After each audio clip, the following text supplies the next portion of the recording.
Hey everybody, it's the Review Revolution back at you with another Double Feature Friday. Hope you like them. I love them. Tonight, we're going to get a look at something I've been wanting to kind of do, and I didn't really have I didn't know how I was going to do it really. It was something I wanted to do, and I wanted to make sure I did good. And that is, there are some dollar store closeouts, kind of these in between. They're not really dollar stores. They're sort of these here in the States. They're kind of these in betweens. They're kind of the in between a dollar store and your Target or Walmart. It's kind of this. They don't really carry closeout, but I guess they're kind of on the way down, on the way to closeout. Well, in these kind of stores, Hasbro actually has, I believe it's exclusive for these type of retailers, action figures. They've had a line of G.I. Joes for a while, and it looks as though that they are actually, for the Iron Man 2 movie, putting out a line of action figures. And as I said, these are not meant for a Target. They're not for the big box stores. They really are for kind of these kind of small, low end, almost closeout kind of places. For the most part, they have the characters. Here's War Machine, for example. I'm going to use Rhodey, and you can tell there's not much to it. I mean, it's the cardboard pack. It's got the signature Iron Man picture and title on it. It's got the name of the character, and it's got the Hasbro logo. But the pack doesn't have anything inside. Nothing holding the figure in place, except for the rubber band that actually is going through the outside of the pack. This is a much smaller wave or smaller line of figures than the Marvel Universe.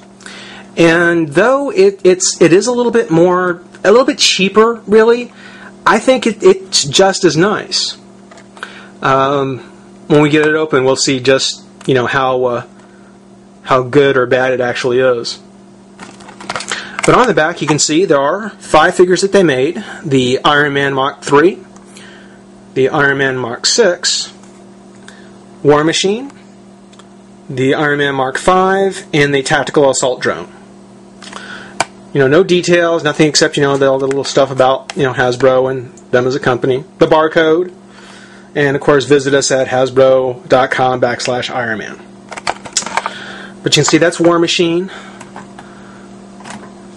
Got the Mark VI.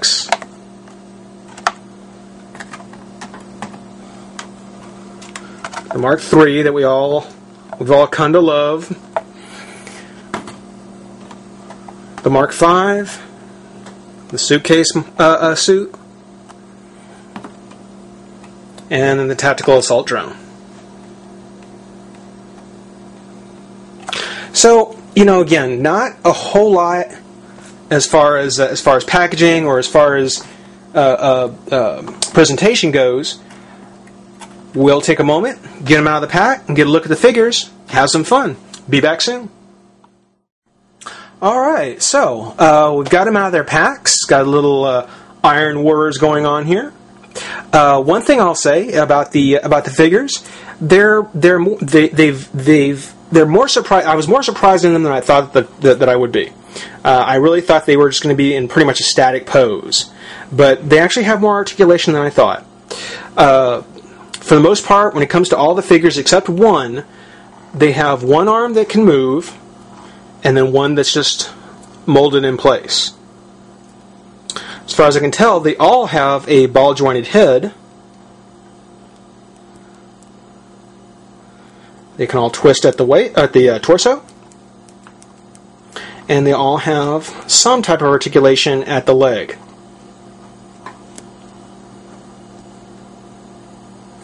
The biggest drawback, though, is that, of course, they've pre-posed them into some type of, dynamic pose of some kind.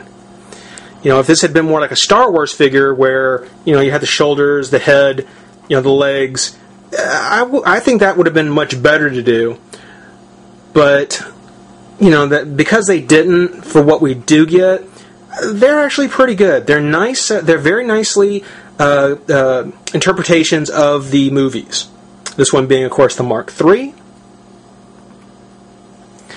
Now the Mark V, again, to show you how accurate it is, you can see on the face how the mask seems to come together from different places.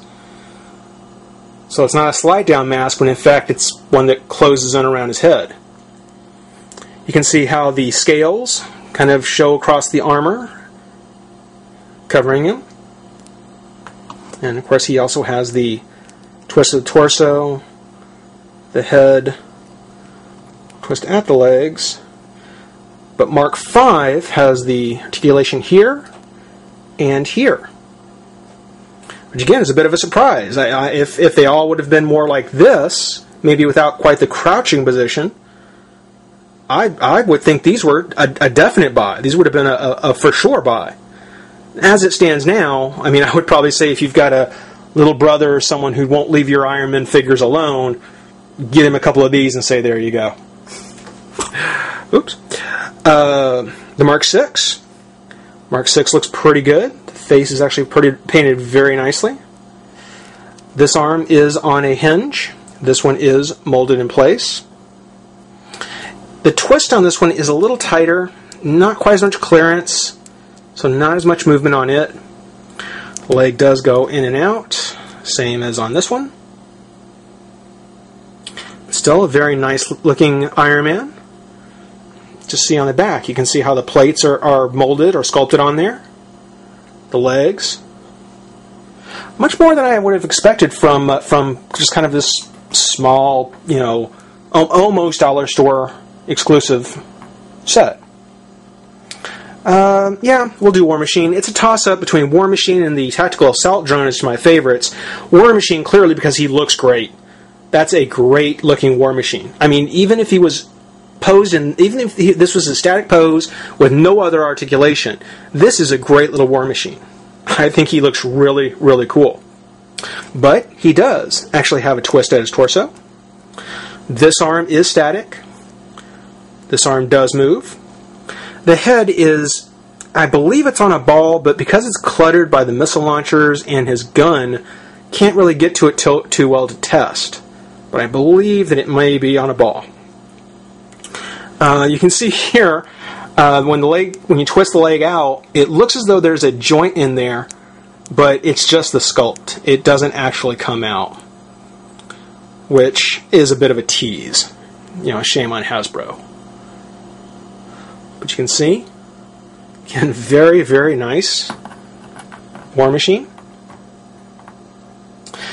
And as I said, he's kind of a tie for the Tactical Assault Drone on my favorite for basically one reason, and that is that along with his twist at the torso, which is very, you know, nicely done, very clean, it's got the twist at the head.